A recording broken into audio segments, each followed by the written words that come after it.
paz do Senhor Jesus Cristo, amado e queridos irmãos, voltamos mais uma vez para trazer uma palavra que edifica a tua vida. Mas antes quero estar orando por você. Curva a tua cabeça, fecha teu olho, receba essa oração, porque esta palavra que eu tenho para a tua vida é uma palavra de edificação. É uma palavra muito importante, muito poderosa. Então fica até o final. Deus, em nome de Jesus Cristo, eu apresento a cada inscrito, eu apresento a cada pessoa que vai ouvir esta palavra. Abençoe-os poderosamente, abre o seu entendimento e como ministra a tua palavra, eu repreendo todo o mal que queira, Senhor, atrapalhar eles receber esta poderosa palavra. Amém. Amém? Glória a Deus. Hoje vamos estar falando sobre a espiritualidade, o homem espiritual, a mulher espiritual, onde nasceu, como manter, tudo isso vamos falar um pouquinho. São vários textos, fica até o final. Tudo começa, amado e querido irmão, no texto de João, capítulo 3, versículo 5, onde Jesus instrui Nicodemos. Como nós vamos falar de parte espiritual, vamos começar por aqui. Aqui fala no versículo 5, Jesus respondeu a Nicodemos, dizendo, na verdade, te digo, aquele que não nascer da água e do Espírito não pode entrar no reino de Deus. O que é nascido da carne é carne, o que é nascido do Espírito é Espírito. Então veja bem que Jesus está dizendo, tem que nascer da água e do Espírito. E já começa a ficar uma coisa muito bacana, muito bonita de se entender. Então se preocupa com a tua vida espiritual. Veja bem, não pode entrar no reino de Deus se não tiver nascido da água e do Espírito. É o que o texto nos ensina aqui. Veja que passando apenas um capítulo, no capítulo 4, versículo de número 24, Jesus continua ensinando e agora ele ensina de algo que às vezes nós nem percebemos, sabe? Algumas pessoas acreditam que adorar a Deus é de qualquer forma, mas o texto está nos ensinando que não é de qualquer forma. Está escrito, Deus é Espírito e importa que os que o adorem em Espírito e em verdade. Nota que mais uma vez está trazendo para nós a espiritualidade. Leve mais a sério a vida espiritual, leve mais a sério a oração, leve mais a sério a estrutura da palavra, leve mais a sério o jejum, porque você vai perceber nos demais textos, nós temos muitos textos para ler aqui, aleluia, que Deus ele quer que nós venhamos entender que as coisas espirituais são muito relevantes a Ele, são muito importantes a Ele, e se é importante para Ele, também tem que ser para nós que queremos subir para o céu. Amém? Se você se você abrir a tua Bíblia em Atos dos Apóstolos, no capítulo 1 e no capítulo 2, vai falar sobre o batismo com o Espírito Santo. Mais uma vez falando do Espírito Santo. Veja bem, e do homem espiritual.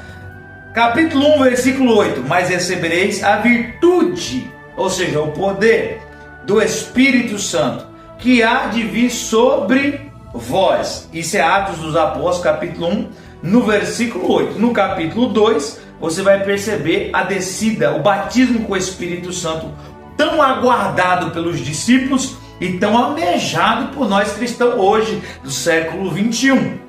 No capítulo 2, mostra-se essa descida, né? No capítulo 2, versículo 4, e todos foram cheios do Espírito Santo e começaram a falar em outras línguas, conforme o Espírito Santo lhes concedia que lhe falasse. Amém? Glória a Deus. Se você abrir no livro de Romanos, no capítulo de número 8, no versículo de 14, você vai perceber que os filhos de Deus têm algo na espiritualidade. Veja bem, irmãos, tem muita gente hoje que fala que tudo está sendo espiritualizado, mas a palavra manda nós ser espiritual. Se nós não for espiritual, nós estamos caminhando na contramão. Então, vamos ver Romanos 8,14, porque todos os que são guiados pelo Espírito de Deus, esses são filhos de Deus. Aí se você ler um pouquinho mais abaixo, no versículo 16 fala: e o mesmo Espírito testifica com o nosso Espírito que somos filhos de Deus. E se nós somos filhos, somos logo herdeiros também, herdeiros de Deus e co-herdeiros de Cristo. Ok? Amém? Olha bem, o mesmo Espírito testifica com o nosso Espírito que somos filhos. Mas o nosso Espírito testifica que nós somos filhos se formos guiados, conforme o versículo 14, né? Porque todos que são guiados pelo Espírito de Deus, estes são filhos de Deus. Os filhos de Deus é aquele que o Espírito de Deus guia. E o nosso Espírito testifica do Espírito de Deus. Que coisa extraordinária, sabe? Mas para a gente ter esse discernimento, para a gente ter esse algo maravilhoso, nós precisamos mergulhar. Nós precisamos buscar mais. Nós precisamos, sabe, entender mais as coisas. Como pessoas do mundo, a entender muitas coisas do mundo. Mas como filhos de Deus, como espirituais, o que você sabe das coisas de Deus? Percebe que essa pergunta fez com que você pensasse um pouquinho a respeito de algo aqui ou acolá? E às vezes a gente se pega falando, puxa vida, eu sei tão pouco, sabe por quê? Porque muitas pessoas têm estimulado a nossa mente dizendo que tudo está sendo espiritualizado. E como se tudo fosse espiritualizado. Seria muito melhor.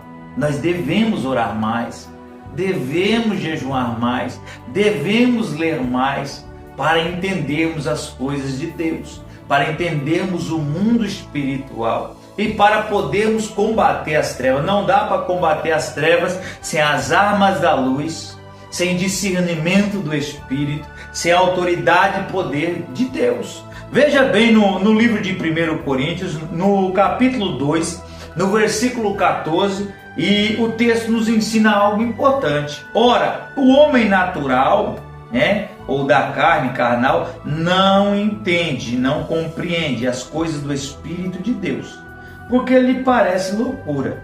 Não pode entendê-las, porque ela se discerne espiritualmente, ou seja, ela se compreende espiritualmente. Aí o versículo 15, mas o que é espiritual discerne, ou seja, compreende bem tudo, e de ninguém é discernido, ou seja, de ninguém é compreendido. O homem espiritual compreende bem, mas um homem espiritual, ou uma mulher espiritual, por assim dizer, eles vão observar a palavra de Deus com muito carinho. Vai observar a palavra de Deus com muita atenção. Existe texto que fala, sede santo, porque Deus é santo. Sabe, a palavra santo, ela mostra para nós, ela ensina para nós algo muito importante. Separado do mundo, puro, limpo. Sabe, separa o que você está vendo, separa o que você está falando, separa com quem você está falando. Não é que eu estou ensinando você a deixar de conversar com as pessoas, mas se você vai ser santo, você tem que ser seleto, sabe?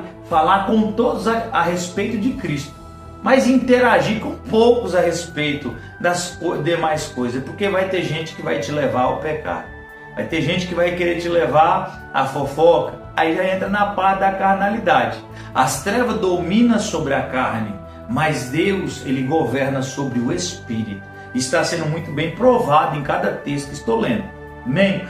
Veja bem que ainda no livro de 1 Coríntios, só que no capítulo 12, do versículo de número 8 até o versículo de número 10, finalzinho do versículo 10, são 9 dons espirituais, não são dons carnais, são dons espirituais. Se você lê-los, tem vários dons aqui, eu gostaria que você desse sua lida para não ficar muito comprido, porque nós ainda temos mais um pouquinho para ser falado, E o fruto do Espírito, Gálatas 6:22. O fruto do Espírito, não é o fruto da carne, é o fruto do Espírito. Você nota? O fruto é do Espírito, o dom é do Espírito, discernimento do Espírito, ser filho de Deus através do Espírito. Olha que coisa extraordinária! Mas para ser tudo isso tem que nascer da água e do Espírito. O batismo do Espírito Santo sobre Eita glória a cada um de nós, para nos revestir de poder, virtude. Sabe, irmãos, nós temos que levar isso muito a sério. Estou finalizando o que tenho a dizer, né? Gálatas 6, verso 22, o fruto do Espírito é caridade, caridade traduzida por amor, gozo traduzido por alegria, paz, longanimidade traduzida por paciência para suportar a ofensa, benignidade traduzida por uma bondade de até mesmo ajudar aqueles que nos faz o mal, né? Depois vem bondade, pelo menos na versão que eu estou, Almeida, fé, mansidão ou brandura, né? E por fim, temperança, equilíbrio. Deixa eu falar para você. Isso aqui foi o que Jesus disse no livro de João, no seu capítulo de número 15. Ele fala, né? Eu vos escolhi, vos nomeei, para que vocês vá e dê fruto. Sabe, o vosso fruto permaneça. Mas o fruto é espiritual. Não tem como frutificar sem ser no Espírito. Não tem como ter dom sem ser no Espírito. Não tem como operar as coisas maravilhosas de Deus sem ser no Espírito. Deus te chama para algo mais profundo. Deus te chama para algo mais maravilhoso. Deus tem mais para mim, Deus tem mais para você. Estamos avançando para os últimos instantes da terra, para, digamos assim, o arrebatamento do Senhor. E temos que estar muito bem preparados. E temos que levar o Evangelho para o máximo de pessoas. E quando eu digo máximo de pessoas, não se esqueça de quem está perto de você. Não se esqueça da tua casa, não se esqueça da tua família, não se esqueça dos teus amigos, dos teus vizinhos, não se esqueça. Mas para levar o Evangelho, nós temos que estar preparados. A armadura de Deus, em Efésios 6:10, até o fortalecimento é no Espírito. No demais, irmãos meus, fortalecei-vos no Senhor e na força do seu poder. É no Espírito de Deus. Você precisa, eu preciso. Você precisa, eu preciso. Leve isso mais a sério, porque Deus tem muito para mim e para você. Amém? Gostou do conteúdo? Curte, compartilha. Se não é inscrito, se inscreva. Ajuda o nosso canal a crescer. Deus abençoe a cada um de vocês. Obrigado por estar comigo. Deus abençoe.